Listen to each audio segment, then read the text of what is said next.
Matt Viator. I'm the head football coach at McNeese State.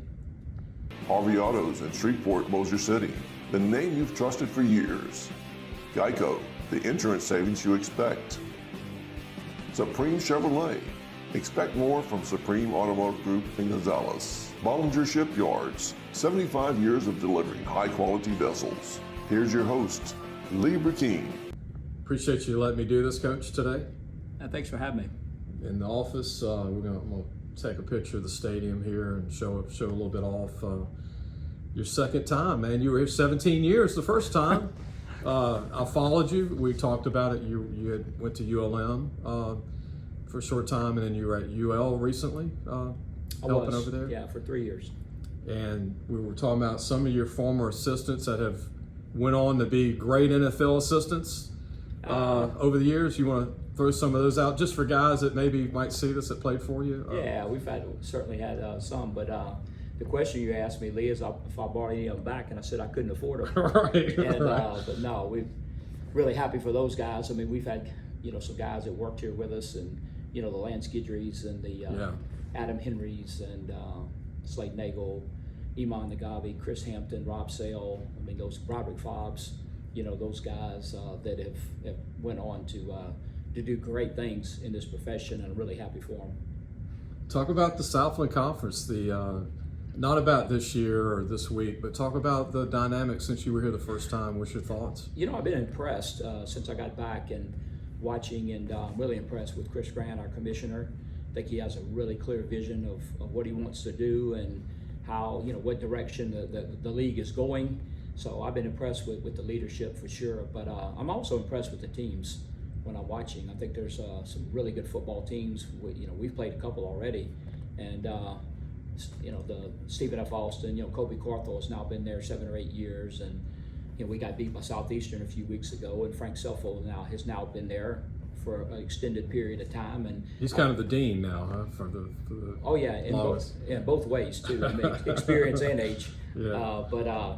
No, I mean, there's some guys that have done a really, programs I think that have done a really good job, and I've been impressed with it, with the league. I know we can't talk about recruiting, but we had talked about the talent level because of the portal. The schools in the Southland and even the Dakota State, South Dakota, North Dakota, they're getting better high school players now. Yeah, I mean, we were talking about that, and I've been saying that since I came back here, and we built our program for the 17 years I was here, and even before me, when the Bobby Kiesler, Kirby Brookhouse, Tommy Tate days, I mean, we built this program on high school players. And I was telling the coaches, I think you can even get a better high school player now than you could back the first time I was there, because people are just, the division, the FBS schools are now signing less high school guys, which, trickles down. And so we're going to continue to do that. I think you have to have a foundation. I think that certainly you have to use the transfer portal. That's just football now. Yeah. But I still believe you have to have some kind of foundation, and we're going to continue to do that. Coach, at the highest level right now, these big D1 schools, these big contracts, you used to see a coach do a press conference when hired going, man, in 5 years we're going to do this, and in 7 years we're going to do that. Now it's like the 1 year deal, right? It's like fans are just going crazy at the highest level with this playoff setup. What's your thoughts on that? Because I'm saddened by all the coaches that are, not even given 4 years now at the highest level in college football.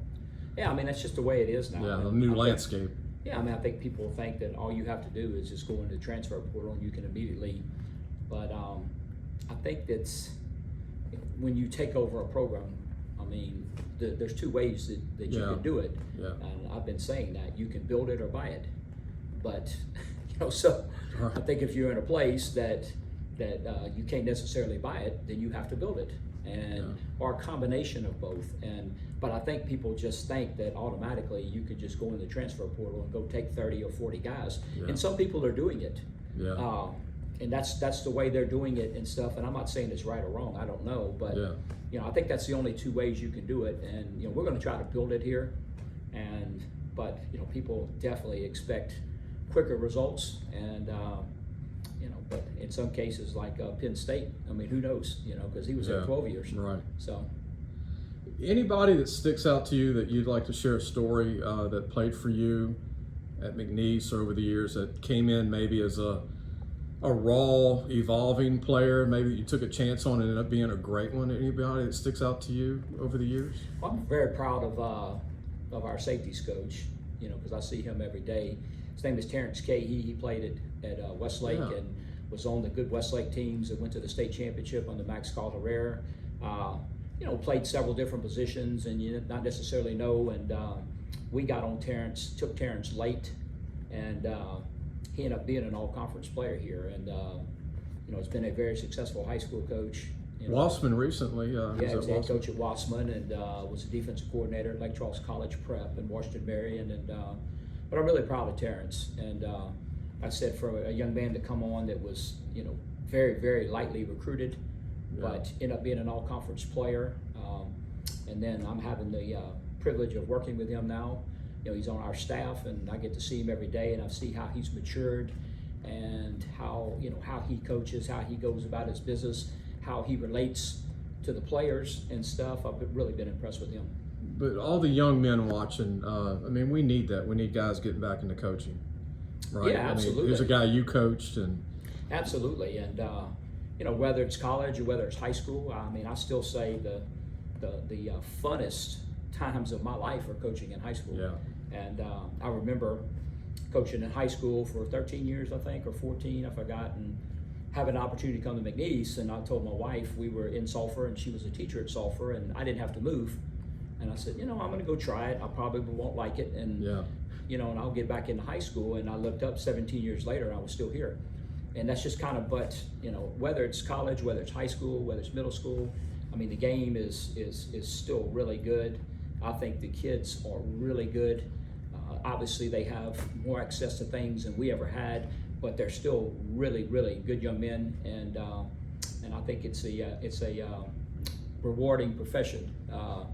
In the words of the late John Robinson, I'm not saying it's fun, but I enjoy every minute of it. That's any job, even if you love it. Yeah. I'm glad to be here in Lake Charles, sitting here with you on the campus in your office at McNeese State.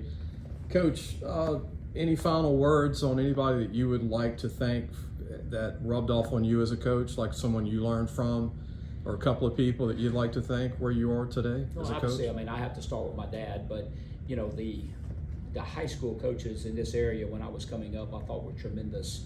And the late Charles Vick there, I consider my mentor, and being able to work under him, but being able to be around Max Calderer, learning under Jimmy Shaver, learning under Mike Johns. Those guys, the great Dutton Wall. When I went to be the head coach at Jennings, having an opportunity to spend time with Coach Wall, and Louis Cook. Those types of guys. Those are the guys that I learned under, and I'm very proud of that. And so I ended up being a college coach later in my career.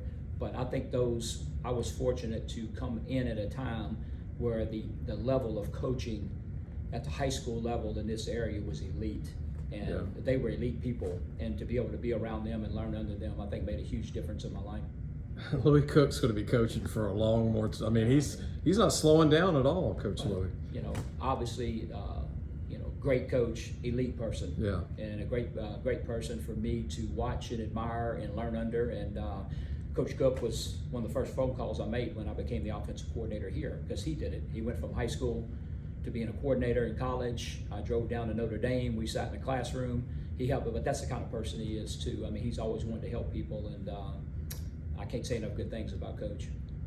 Well, Coach, tell everybody, I know you don't have camps set up yet for the summer, but how would someone get in touch, like a parent? I know they can't directly get you, but is there an email that you'd like to give out, how they can, or someone that they can contact here at the university to, when the summer comes around, or the... Sure, it's McNeese.edu, and so you can look up, you can go to athletics, you can go to football.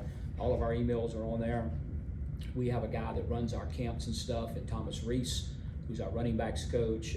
We have a general manager for football. His name is Aaron Ingram. Of course, mine is on there as well. So, that's all you have to do really, is go to McNeese.edu, go to our registry. We're all on there, and certainly reach out to us. Well, thank you, Coach. Appreciate you letting me talk to you today during the season. Great to see you, Lee. Right, thank you. Thanks for watching the Sports Scouting Report with Lieber King.